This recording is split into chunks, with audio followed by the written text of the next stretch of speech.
현대 서울과 다른 조선시대 한양을 설명해 달라는 요청을 가끔씩 받는데요. 간단하게 이제 한양과 서울을 비교하려면 아무래도 이야기를 하는 것보다 지도를 통해서 보여주는 게 훨씬 더 좋겠죠. 현대 지도와 옛 지도의 차이를 보시면 그 옛 지도 같은 경우에는 이제 심상지도, 당시에 중요하다고 생각했던 것들을 크게 그리는 경향이 있죠. 그래서 우리도 이 지도에서 광주에서 크게 그린 부분들을 먼저 보면 될 텐데요. 제일 먼저 눈에 띄는 부분이 어디입니까? 이 아래쪽이죠. 현재 한강으로 부르는 지역일 거고요. 그 다음에 여기를 보시면 섬이 그려져 있는데 여기가 이제 여의도와 밤섬을 그린 거겠죠. 그리고 이제 가운데 부분을 보시면 이 가운데 부분이 도성이겠죠. 한양 도성이고요. 여기에 도성 한가운데를 흐르는 하천은 조선시대는 개천, 현재는 이제 청계천이 될 거고요. 또 하나 이제 보실 부분은 하천들이 이렇게 많이 그려진 것을 볼 수 있습니다. 이 하천들을 지금 다 볼 수 있는 건 아니겠죠. 그래서 이 지도를 이제 볼 텐데요. 이 지도의 제목이 여기 이제 화면 제 얼굴 때문에 가려져서 지도 이름이 표시가 안 돼 있는데요. 가려져 있는데 이 지도 이름은 자도성 지3강도입니다. 자는 뭐뭐로부터 지는 이르기까지. 그러니까 도성에서부터 삼강에 이르기까지 이제 그린 지도인데요. 왜 이런 용어가 나왔냐면은 보시면 여기 보시면 이제 여기가 도성이 있고요. 저 북쪽으로 도성 북쪽으로는 삼각산이 있죠. 북한산성이 있는 삼각산이 있고요. 아래쪽에 이제 한강을 그렸는데 한강이라고 하지 않고 삼강이라고 이야기를 합니다. 이제 현재 서울에서는 이 강 자체를 전체를 한강으로 부르지만 조선시대에는 이 한강 전체를 부를 때는 경강, 서울경자를 써서 경강이라는 표현을 썼고요.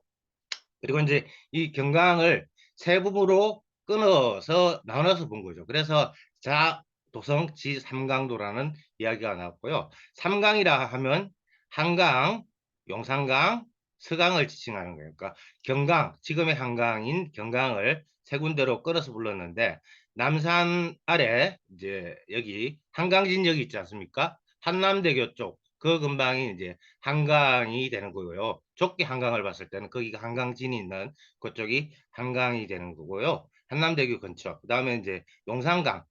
지금은 용산이라고 부르는 데는 신용산이죠. 원래는 용산은 강가였으니까 용산강 또는 용호라고 부르는 이 부분이 용산강이 되고요.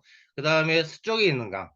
그러니까 서울의 동쪽에 있는 다리가 동호대교잖아요. 서쪽에 있으면 서강이 되는 거죠. 이 서강대교 근방을 서강으로 불렀습니다. 그래서 한강, 용산강, 서강 이렇게 해서 삼강이라고 불렀기 때문에 자도성 지3강도라고 이 지도의 이름을 그렇게 붙였고요. 도성은 여기고 이제 이 하천들을 보시면 도성 안에 청계천, 개천이 흘러서 동쪽으로 갑니다. 이 동쪽에 흐르는 하천이 중랑천입니다. 중랑천이 되고요. 그 다음에 또 다른 하천, 중랑천의 동쪽에 보시면 하천이 하나 더 그려져 있습니다. 이 하천을 이 지도에서는 왕산탄이라고 부르고요. 적혀 있고요. 그 다음에 이제 대부분의 고지도에서는 왕산천이라고 그렇게 적혀 있는데 이 하천을 지금은 왕산천이 아니라 왕숙천으로 부르죠. 그러니까 구리와 남양주 사이에 흐르는 하천이 왕숙천이고요. 이 이름을 따서 왕숙신도시라고 부르는 거죠. 그 다음에 또 다른 하천을 보시면 중랑천의 서쪽에 보시면 여기에 하천이 그려져 있습니다. 이 하천의 이름이 만초천이에요. 이 하천이 한강과 만나는 지점이 원효대교예요. 이 하천을 지금 우리가 볼 수 없는 것은 이 하천이 복개가 되어 있기 때문이고요. 여기 보시면 여기가 숭례문, 여기는 서소문, 여기는 서대문인데 무학재 근방에서부터 시작해서 덕십자병원을 지나서 그 다음에 이제 서울역 광장이 아니라 서울역 광장 뒤쪽 KTX를 내려서 택시 타는 뒤쪽 서울역 뒤쪽으로 오면 도로가 있습니다. 그 도로가 어, 과거에 만초천을 복개를 한 도로가 되고요. 이 만초천이 흘러서 원효대교 쪽으로 가고요. 그 서쪽에 또 하나 하천이 있는데요. 여기 보시면 서강 근방에 보면 광흥창이라고 창고가 있습니다. 이 광흥창은 관리들의 녹봉을 저장해 두는 창고였고요. 그래서 광흥창 창을 따서 이 앞에 하천을 창천으로 부릅니다. 그러면 이 하천도 이제 서강대교 아래로 해서 한강과 만나는데 이 하천도 복개가 되어 있고요. 지금은 이 하천을 창천이라기보다는 봉원천으로 부르고요. 그 서쪽에 보시면 여기에 보시면 이제 하천이 하나 더 흐르는데요. 이 하천의 이름을 뭐라고 적혔냐면은 모래사 내천이라고 적었죠. 그래서 한자로는 사천으로 쓰고 지금은 이제 홍제천으로 부르는 거죠. 그러니까 흔히 이야기하는 모래내가 이 홍제천, 사천이 됩니다. 그러면 한양의 범위는 어떻게 되느냐를 생각해 볼 수 있는데요.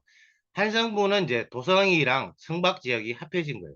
지방 도시들도 도성 안이랑 성박 지역을 업성 안이랑 지방에는 업성이죠. 업성 안이랑 업성 밖을 합해서 행정구역을 정하는데 한양 도성 같은 경우에는 도성 안과 성박 지역을 합해서 어, 한성부로 부르는데 성박 지역을 성저심리라고 불러요. 제 석사 논문 주제가 성저심리였거든요. 성저라는 말은 성 및 성밖이라는 뜻이고 대략 심리의 의미가 되는 거죠. 그래서 도성에서 보면 이제 남쪽으로는 한강, 지금의 한강, 경강이 보이는 거죠. 한강까지, 조선시대 경강까지, 동쪽에는 대략 중랑천까지, 그 다음에 북쪽으로는 삼각산까지, 그 다음에 이제 서쪽으로는 대략 어, 양화진, 그 다음에 모래내, 금방까지가 되는 거죠. 그러니까 지금 쉽게 이제 성교 심리의 범위가 세종실록 지리지에 나오긴 하는데 좀 복잡하니까 그냥 간단하게 이해를 하시면 한강을 따라 난 강변북로가 있죠. 강변북로가 있고 중랑천 따라서 이제 동부간선도로가 지나는 거고요. 삼각산과 백악, 도성 사이에는 이제 내부순환도로가 지나서 이제 음, 그 홍제천 월드컵 경기장과 난지도 사이로 연결되잖아요. 그래서 강변북로, 동부간선도로, 내부순환도로 이 구역으로 이제 이 구역을 연결한 선이 범위가 조선시대 한성부의 범위라고 간단하게 생각하시면 되고요.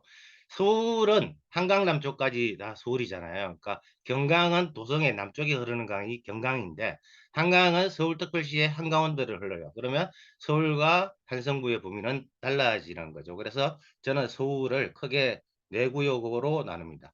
한성부에서 가장 핵심 지역인 도성안 지역, 그 다음에 한성부에 포함되지만 도성밖 지역인 성저심리 지역, 그 다음에 중랑천 동쪽이라든지 뭐 이런 지역들은 이제 별개로 생각을 해야 되고요.